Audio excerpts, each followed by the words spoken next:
Amén, amén. Bueno, mis amados, estamos ya listos, con los motores listos, y vamos a empezar con algo que anoche les dejé para que leyéramos, meditáramos, y vamos a iniciar con la lectura del profesor Molano. Vamos a hacerlo aquí abierto porque a veces envío a los grupos y a algunos les cuesta, Lidia, conectarse en los grupos, ¿cierto? Entonces, pero quiero la participación de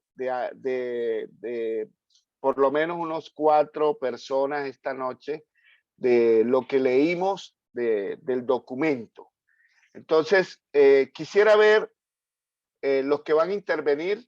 Hay una parte que se llama ahí en el Zoom, reacción, por ejemplo esta, reacción, y si pueden levantar la manito, así como yo la tengo ahí, ¿la pueden ver? Entonces, los que van a intervenir, por favor, levanten la manito para participar y compartir de lo que leímos, A ver, ¿quiénes? No todos a la vez.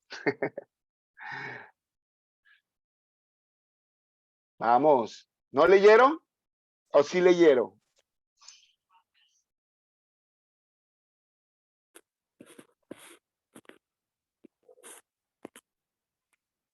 La pastora María, muy bien, la pastora María Chavarría. ¿Quién más se suma a la pastora María? Vamos.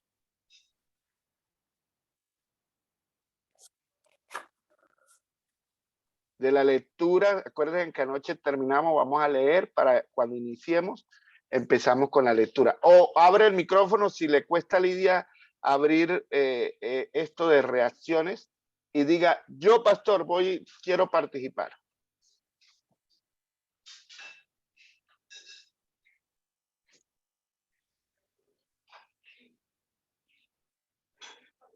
¿Nadie más?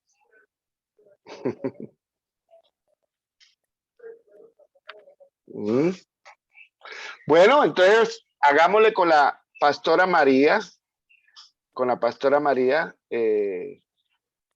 Pastora, compártanos acerca de la lectura. Háganos allí un cuadro reflexivo sobre lo que usted pudo comprender o algo que le llamó la atención del documento que nos dejó el profesor Molano,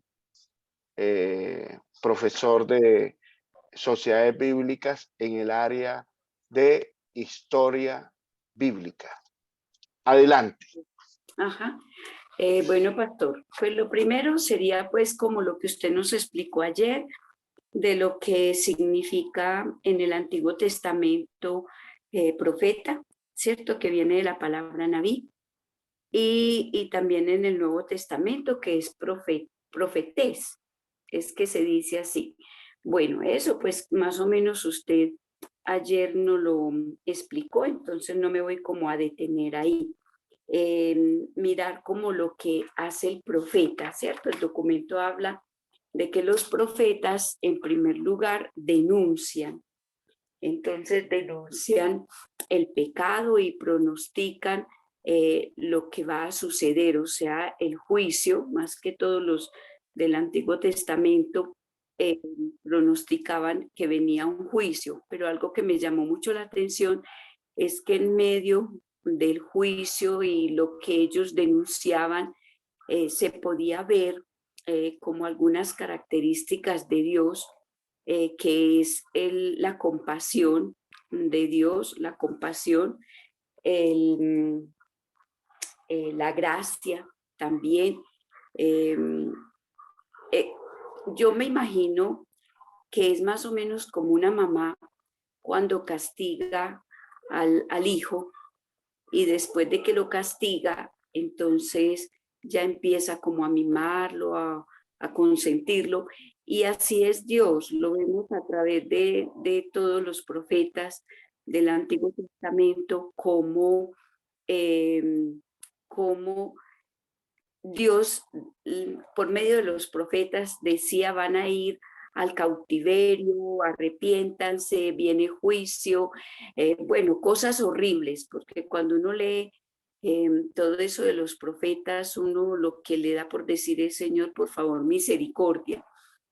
Pero lo vemos como después el profeta termina diciendo, yo los voy a redimir, yo estoy con ustedes, o sea, como consolándolos.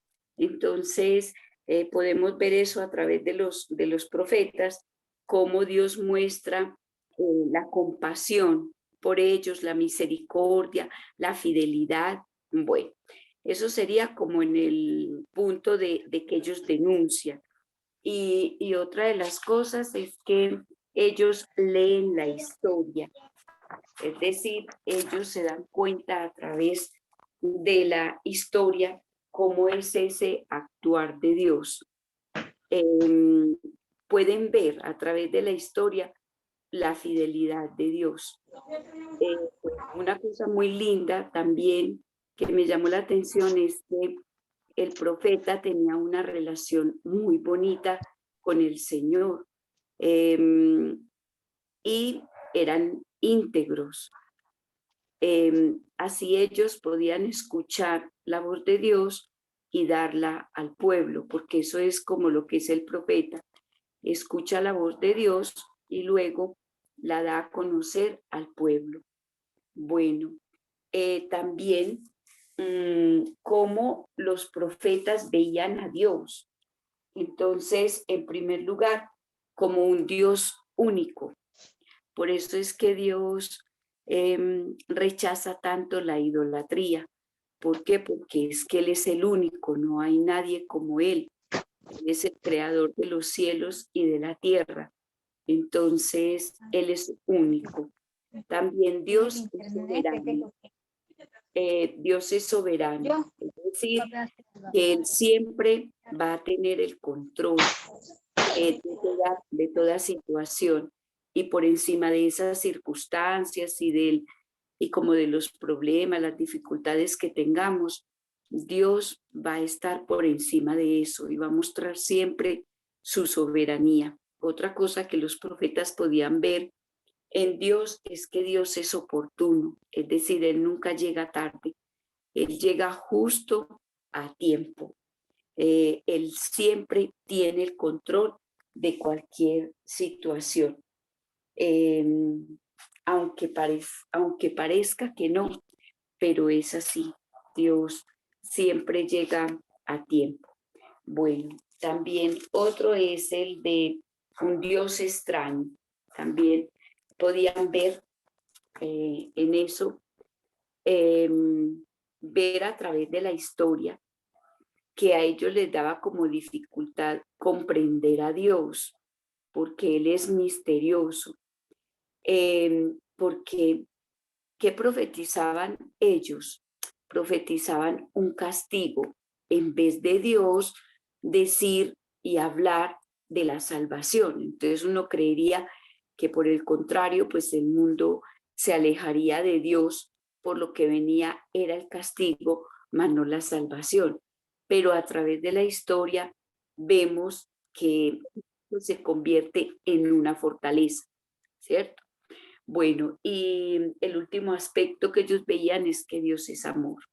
Y eso pues no necesitamos explicar nada porque lo sabemos a través de la palabra, que la esencia de Dios es amar. Por encima de lo que sea, no importa la persona, lo que haya cometido, lo que haya hecho, el pecador que haya sido, el tiempo que lleve, pero Dios lo ama. Por encima de lo que sea, Dios ama a su pueblo, aunque el pueblo le haya fallado, pero Dios lo ama. Bueno, y el último puntico sería ver a Jesús como Dios en la historia. Es decir, Jesús es el profeta perfecto.